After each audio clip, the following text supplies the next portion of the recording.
আপনারা দেখতে পাচ্ছেন মেগাস্টার শাকিব খানের প্রিন্স দেখার জন্য দর্শকদের ভিড়। এখনো কিন্তু সিনেমার যে ফাইল এটা কিন্তু এখনো ডাউনলোড হয় নাই, মানে সিঙ্গেল সিনেমা হলের ক্ষেত্রে। আবার যদি শহরের মাল্টিপ্লেক্স বা সিনেপ্লেক্সের কথা বলি, ওই জায়গায় কিন্তু অলরেডি শো শুরু হয়ে গেছে।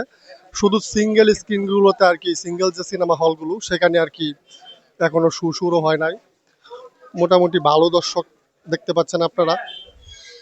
মেগাস্টার শাকিব খানের প্রিন্স সিনেমা দেখার জন্য দর্শকদের আগ্রহ। আপনারা কি মেগাস্টার শাকিব খানের সিনেমা দেখতে আসছেন? ঈদের দিন বলা যায় যে মোটামুটি ভালো দর্শক টানতে পারছে। 4 ঘন্টা ধরে বহাই রাখছে, এর কারণ কি আমরা বুঝতে পারলাম না।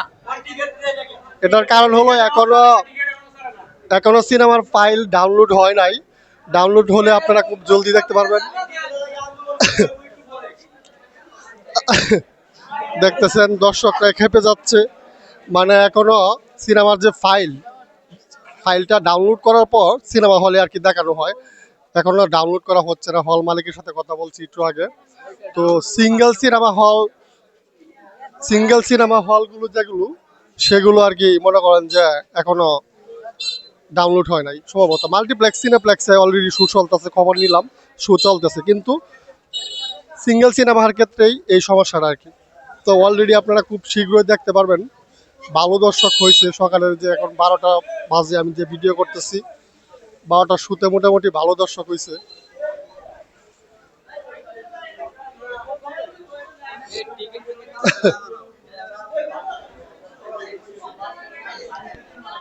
আপনারা কি মেগাস্টার শাকিব খানের সিনেমা দেখতে আসছেন? অবশ্যই। জি ভাইয়া, জি। মেগাস্টার শাকিব খানের ছবি দেখতে আইছি। এর আগে কি মেগাস্টার শাকিব খানের সিনেমা দেখা হয়েছে? হ্যাঁ, অনেকবার দেখছি। কোন সিনেমা দেখছেন? সিনেমার নাম? বরবাদ, তাণ্ডব, আরো অনেক সিনেমা দেখছি, কিন্তু এইবারে এখন টিকেটের জন্য অনেক সময় ওয়েট করতেছি ভাই। যদি আর আধা ঘন্টার ভিতরে টিকিট না দেয় তাহলে আন্দোলন শুরু হবে। এটা মূলত সমস্যাটা হচ্ছে মাল্টিপ্লেক্স বা সিনেপ্লেক্স যে শহরের হলগুলো আছে, ওই জায়গায় কিন্তু সিনেমা অলরেডি চলতেছে। আবার জি, জি। গ্রাম অঞ্চল বা যে সিঙ্গেল সিনেমা হল যেগুলোকে বলা হয়, এখানে কিন্তু এখনো সিনেমাটা ডাউনলোড হয় না, মানে ফাইলটা ডাউনলোড হয় নাই। জি, জি। সম্ভবত এর আগে যে টিজার মুক্তি দিয়েছিল, টিজারের সময় কিন্তু আপনারা শুনছেন যে অনেকে গবেষণা করতেছিল যে ভিএফএক্স এর কাজ তেমন ভালো না। এই ভিএফএক্স এর কাজ মূলত ইন্ডিয়াতে আবার সিনেমাটা পাঠানো হয়েছে, এই জন্য মূলত দেরি হয়েছে। জি ভাইয়া, জি। এখন আমরা ওয়েট করতেছি, দেই আমরা আশাবাদী সিনেমা ভালো হবে, শাকিব খানের ছবি প্রিন্স ভালো হবে, এটাই আশাবাদী ভাই। ধন্যবাদ। ধন্যবাদ। ধন্যবাদ আপনাকে। অনেকেই হয়তো জানে না সমস্যার কথা, এই জন্য সমস্যার কথা বলে দিলাম, কারণ সবাই তো আর সবকিছু জানে না।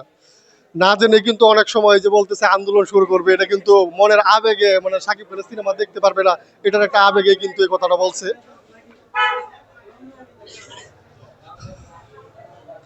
প্রিন্স সিনেমার ক্ষেত্রে প্রিন্স সিনেমার ক্ষেত্রে দেখা যাচ্ছে যে এর আগে বরবাদের থেকেও ভালো দর্শক হয়েছে, মানে এই হলটাতে। অন্য অন্য হলে তো বরবাদে ভালো দর্শক হয়েছিল, কিন্তু বরাবরের তুলনায় এইবারের ঈশ্বরগঞ্জে সোনালী টকিজ সিনেমা হল, এই হলে কিন্তু কম দর্শক হয়েছিল। 12টার শুতে আমরা যদি লক্ষ্য করি, সম্ভবত দর্শক হয়েছিল 60-70 জন, কিন্তু এবার কিন্তু প্রায় 500-র কাছাকাছি দর্শক হয়ে যাবে 12টার শুতে। অলরেডি শো আরম্ভ হতে হতে সম্ভবত হাউসফুল যেতে পারে।